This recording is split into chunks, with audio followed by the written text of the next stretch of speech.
literally devoted my entire life to meditation, research, downloads, and just, I'm what you called an awakened starseed. I am a celestial, extraterrestrial, higher dimensional being that volunteered to incarnate at this time for the very reason of helping the planet, raise the frequency to the fifth dimension and up. And I'm not the only one. There's millions upon millions of starseeds that are down here at this time.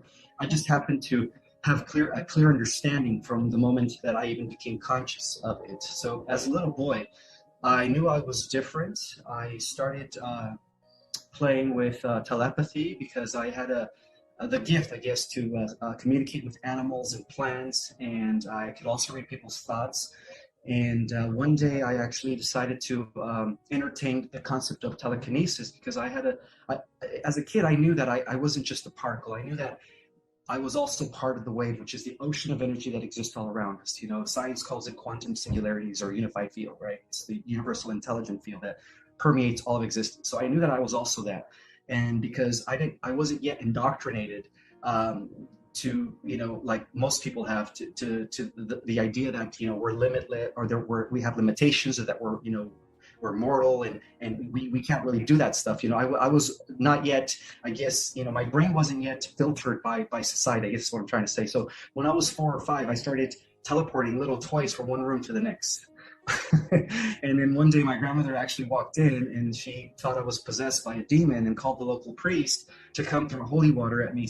And when they were there throwing holy water at me, they were saying, okay, identify yourself, demon, whoever you are. I'm like, I'm Ishmael, I'm not a demon. What are you guys talking about? There's nothing possessing me, So yeah, it was one of those things where because of that, I was actually then forced to suppress my abilities as a kid.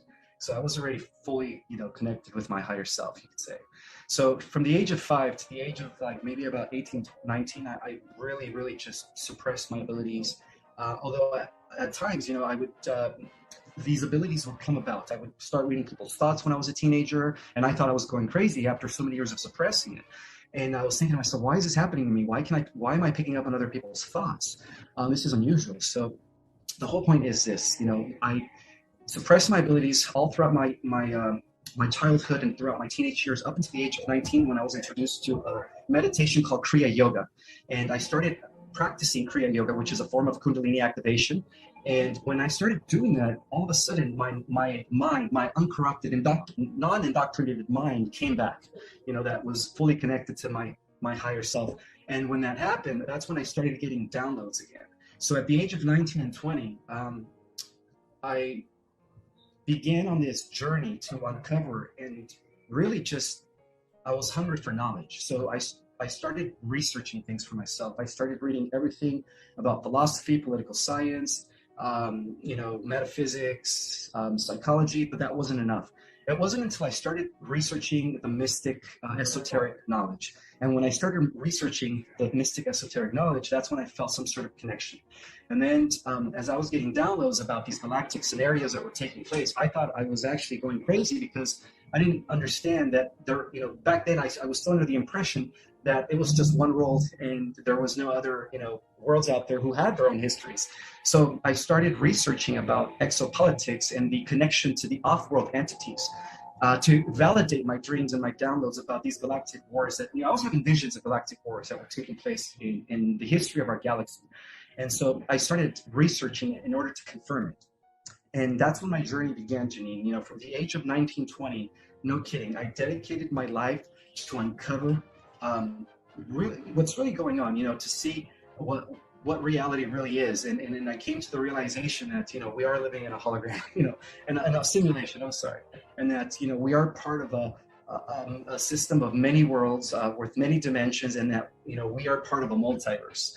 And so everything that we've ever been taught, to me, was just, I didn't, believe it. So I started writing. So my first book came about when I was 25, 26, revealing the true history of the Earth.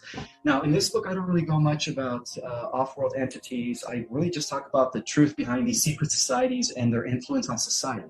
So I've unraveled the two types of, societies. You have the Luciferian branch, which is the branch that the elites function under, and then you have the Melchizedek Order of Light branch, which is the branch that the White Hats have always, actually the White Hats have been around, for all of time in history.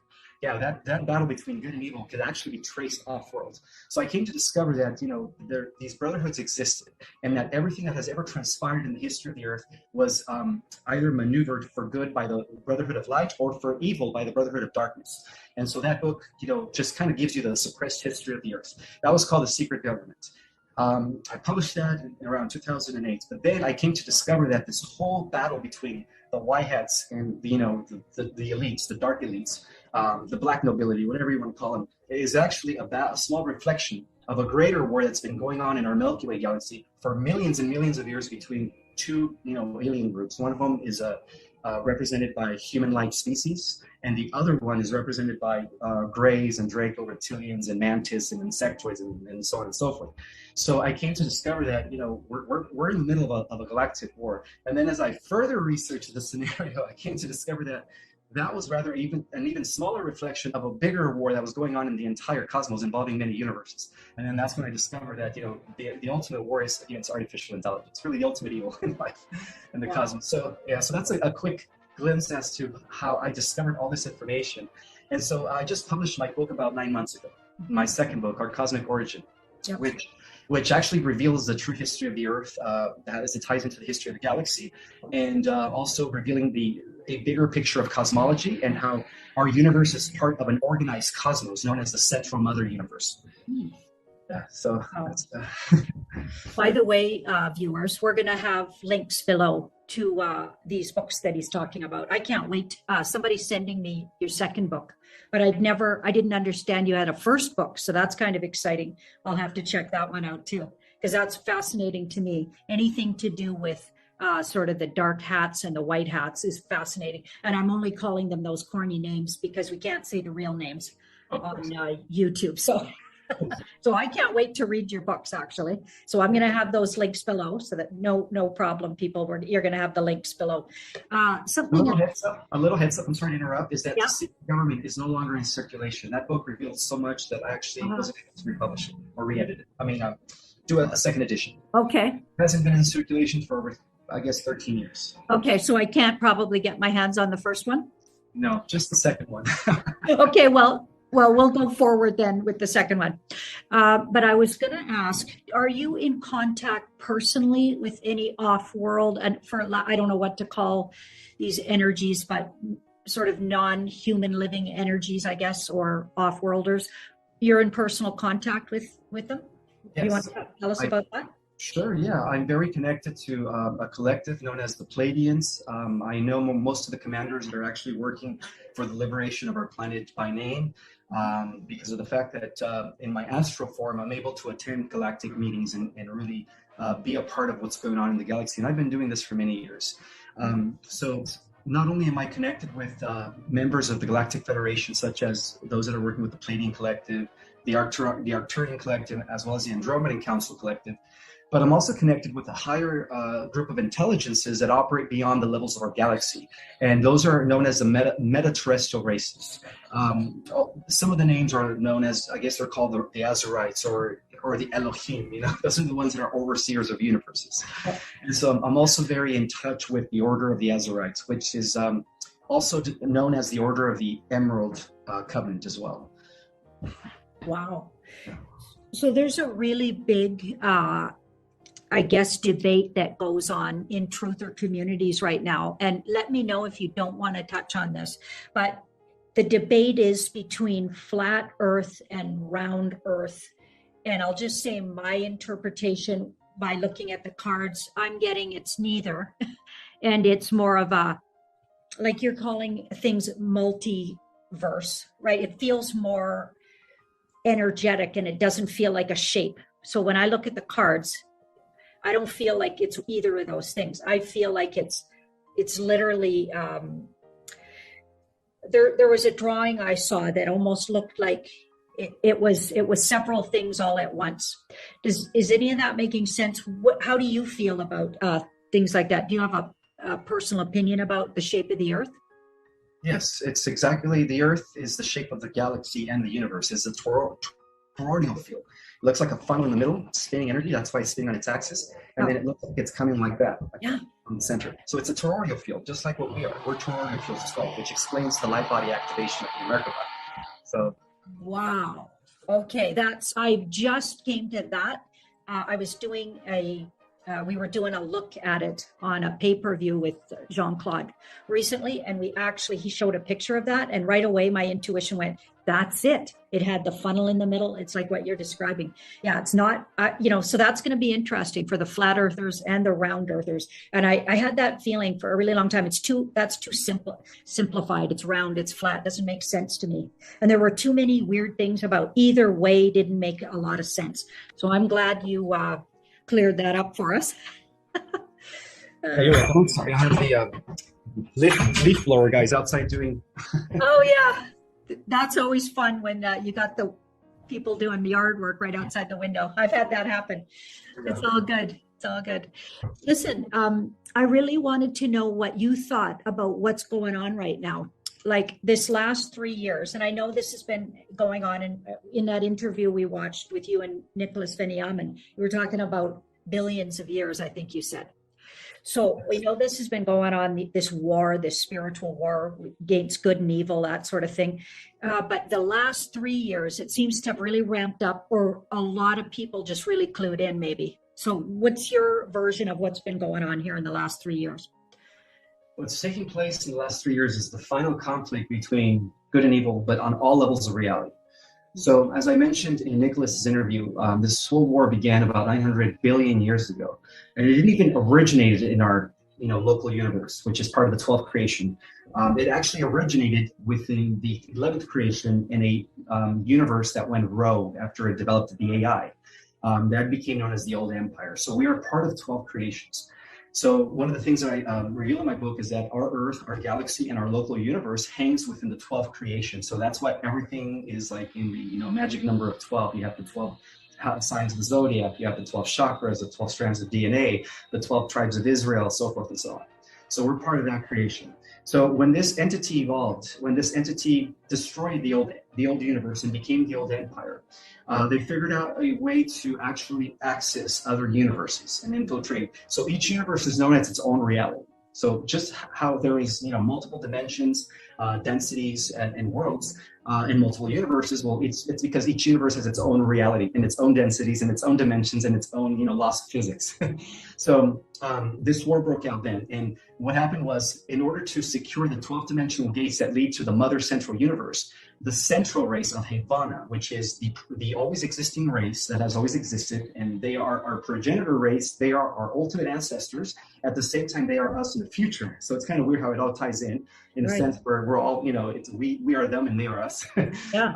Yeah. So if it wasn't for them blocking off the 12th dimension when they were trying to blow up the star planet known as Arimathena. So a quick description of Arimathena. Okay, so the Earth, there's 5 different adjacent versions of the Earth. You have Earth that exists here in the 3rd dimension. And then you have Earth that exists in the 5th dimension known as Tara.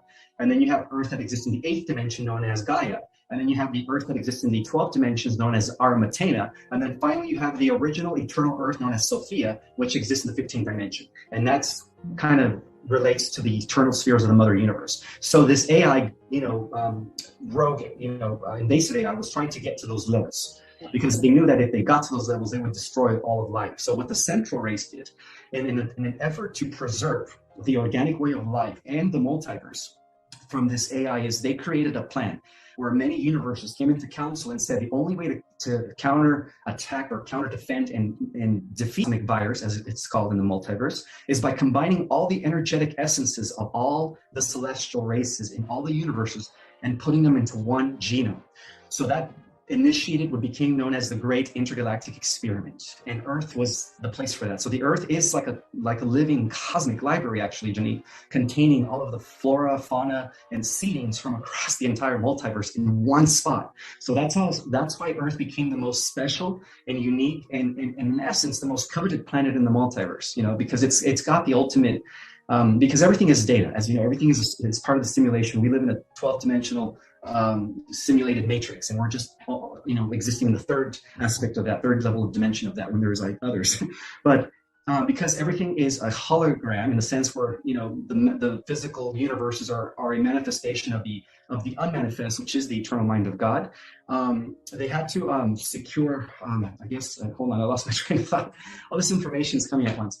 Okay, so because everything is a hologram, they try to secure the organic way of life by putting all these energies into one spot. So we became the solution for that. And so what started off as many races coming together, it eventually became all these different races contributed their DNA into 100 races, and then 100 races into 24 races, and then those 24 races into 12 races, and then from those 12 races, they gave us their DNA to make us. So that's what makes us the most advanced, capable of evolving beyond any species in the history of the multiverse. We are, that's how powerful we are.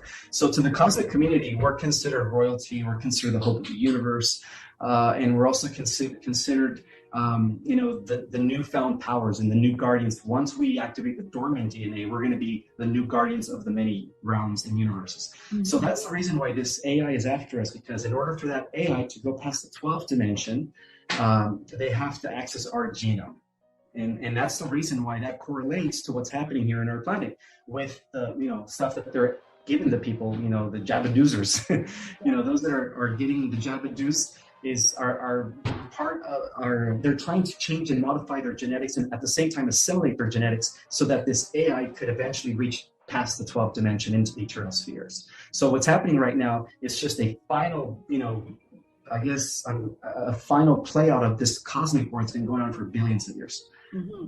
And because the future and the past are taking place at the same time, from what I understand is that since there's a version of us after the activation of our dormant DNA that went on to become, a super godlike humans, we become, super, super, super powerful.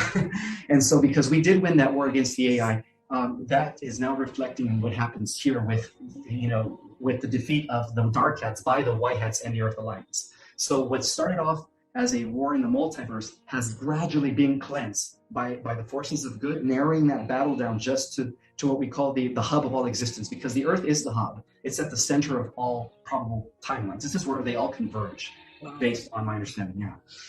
Wow. There's that word convergence. That's a big word these days.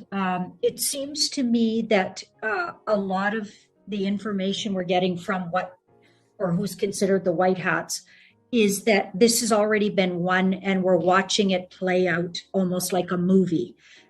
So you're agreeing with that sort of version of reality, or do you think there's still a lot that hasn't been resolved? Where does it sit, do you think?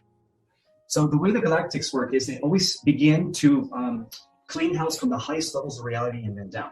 So because it started cleaning house from the 12th dimension all the way down to the 5th dimension, which ended the galactic wars in our favor, by the way, thanks to our super soldiers. Eventually now that's reaching our world. So we're just waiting for that final play out. So what started off as a house cleansing in the multiverse is now coming to fruition here in our world. So that's going to come about when the EBS kicks in and the people of the Earth begin to understand what's been really going on, which is going to come as a shocker to them. Yeah. Due to the heavy programming. And then that's going to lead to, the implementation of, Gesera, a type of world structure system that benefits all of humanity. And then in turn, that's going to lead to first contact with the benevolent star races that are, that have been assisting us from behind the scenes. So that's where this is heading, actually, which is good news. Yeah.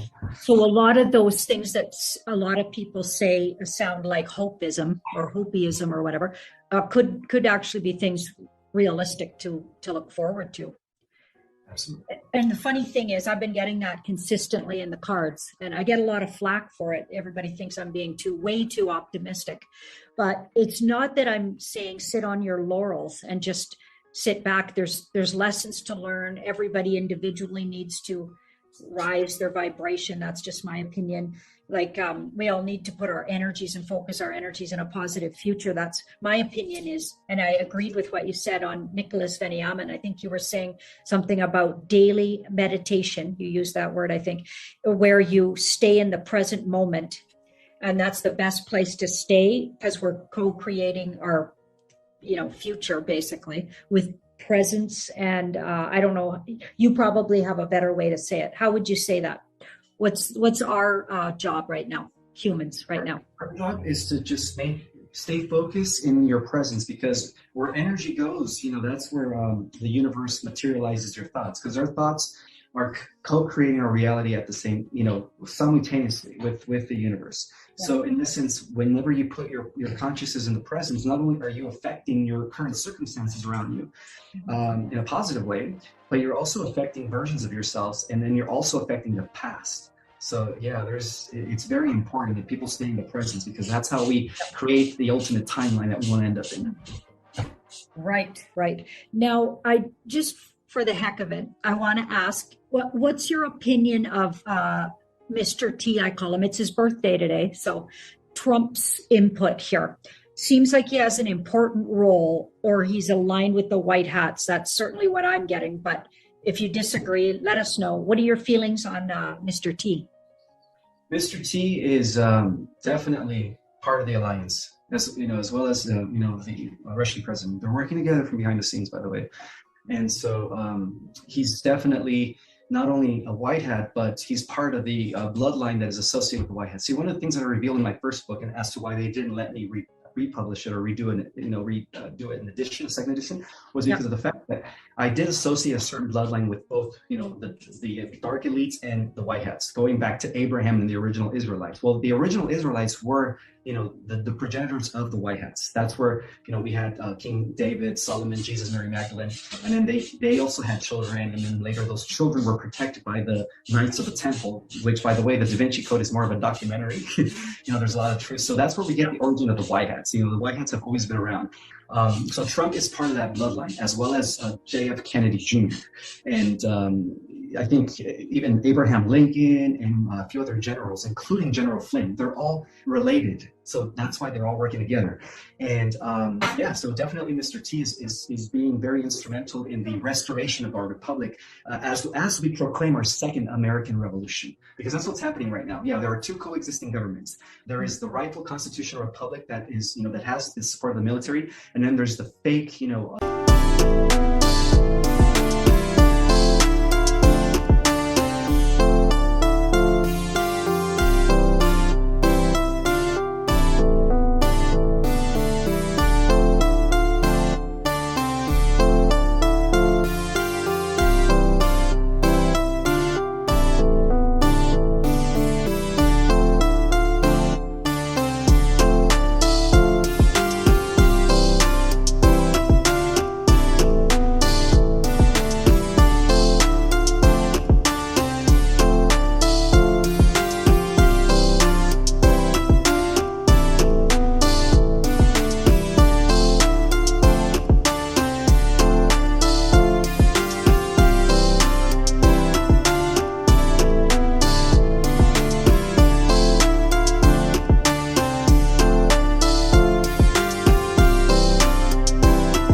I'd say so, looking at these cards. So we've got this, she becomes incredibly independent of outside influences, and she creates her own abundance and own reality. So that sounds like getting rid of all of these systems that are enslaving us, really. And we've got this 4, so there's a 4 around it. So I think 24. Okay, but there could be holdups with that part. So it's depending on holdups, but that's the plan right now. So this card says that's how it's looking right now, but a lot of it's going to depend on focused intent.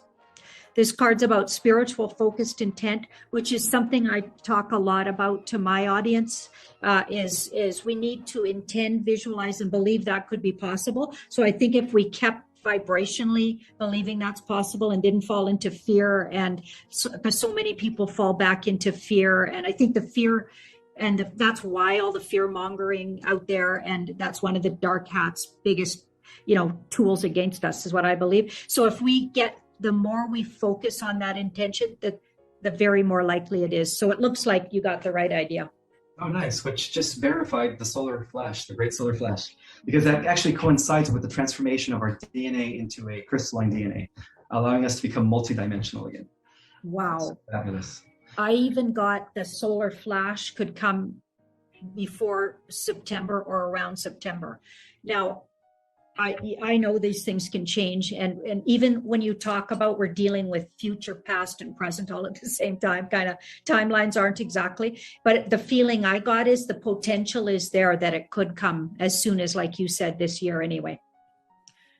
Wow. So the solar flash is going to change or get us back in touch with our true potential. Is that kind of I'm taking a stab at it there, but that's what I heard you say somehow. Yes. We're going to be transformed into meta humans organically without merging with the tech. So there's two versions of 3.0 that is going to emerge. On the positive setting timeline is going to be those that do it through the spiritual work, through the inner healing, the meditation, and the constant focus, like you mentioned in the cards, the constant focus to become better and more advanced and expand our consciousness. Those are doing it, organically. And then there's going to be those that are going to choose the transhumanist path. And they're going to, unfortunately, merge with the tech. Yeah, so that's when also the timeline split's going to take place. So, that's kind of the bifurcation of the Earth. One going up into the dimensions and the other one actually going into a further simulation that is going to be indistinguishable between this reality and a video game. That's how that simulation is going to be. It's going to be a digital type. Yeah. Okay, count me out of that one, I'll tell you. That does not sound appealing. Yeah, but the thing is that at the end of the 1,000 years, those that went into the transhumanist path become very powerful cyborgs. And then, of course, there's going to be one final clash with those that chose the transhumanist path between us and them. And then that's going to also determine, again, the direction that the multiverse takes as a result of that. So that's why they say peace for 1,000 years, but they put that cap on it. Yeah. Wow. I love how you pull it together. Like, again, I'm going to have to rewatch this myself and, take notes, because I find you really easy to understand and follow, which I'm a Taurus, so I can be a bit slow, to be honest. And a lot of my viewers will agree. I forget names, words, but I get it more energetically because I'm, an intuitive for a living. So I get it more intuitively. First of all, I knew right away you were telling your truth, and we're largely getting it better than a lot of people. So I gravitated right away to your interview. And I always, as soon as I see somebody, I usually pick up what I'm dealing with intuitively. So I thank you so much for bringing your information, sharing it with the world. We so need to hear this. We're going to need the star seeds. We're going to need people like yourself sharing what they know, because we're trying to piece this together. And there's so many people wanting to see the truth now, which is brilliant. I mean, I got 100,000 people potentially watching on a channel like this. So you gotta think, wow. And then on my other channel, I got 161 or something like that. So you got to think there are people looking for truth, and there's so many great truthers out there bringing it. And I'm just really glad you decided to come out of your hermitage. Thank you. Yeah. That's a 2 years I came out. And I've been a hermit for like maybe 25 years, from the age of 20 to 42. Oh, yeah. Well, we're glad you're coming out a little bit. So happy to have you on the show. And I just want to thank you again. Is there anything you want to tell the viewing audience before we say goodbye here? Yeah, I'm actually, speaking of starseeds, one of my mission purpose here is to help awaken the starseeds to the starseed mission of being, the saviors of the multiverse. Mm-hmm. So one of the things that I do is I'm going to be teaching an online course, a starseed cosmology course that will not only reveal in detail the galactic history of our galaxy, but it's also going to reveal the different star races that exist, to see who they identify with. And I'm also going to give them tools and techniques and methods, such as, meditations that are going to help them activate their galactic self and their multidimensional consciousness. So that's one of the things that I'm going to be doing in the next few weeks. And I believe I gave you the link to that for those that are interested in the class. It's going to be mind-blowing, but again, it's also very transformative. You won't be the same every day in this class. Another thing I wanted to mention is that the other day when I saw you were reading your cards and you were verifying my information that I revealed with Nicholas, one of the things that you read was that Samana, not Samana, it's actually Samana, he was actually the overseer of the 11th creation, the original Lucifer that was influenced by, remember you said that there's even something higher than him, and there is. And so that person, is known as the king of the archons. He's the original archon energy that broke off from source. So that's like the shadow aspect of source that broke off from the unified field. And so that's the mind that was influencing Samana to develop the AI, Yeah. Wow. He goes by the name of Lord Ahriman. So if you want to get to who's at the top of this, his name is Lord Ahriman. In the secret space program community into the galactics, he's known as an AI god, because he's trying to, again, he's the reflection. He's the shadow aspect of prime creator source. Yeah. Wow. Okay, well, we're going to need to do this again. We're going to need to chat because now I got a whole bunch more questions, but we're running out of time here. And I don't want to keep you all day. But if you'll agree to come back, I'm sure my viewers are going to be yelling at me to have you back on. Right on. Good. Well, thank you so much. That would be great. Oh, good. I can't wait. Thank you so much. And we'll say goodbye for today. All right.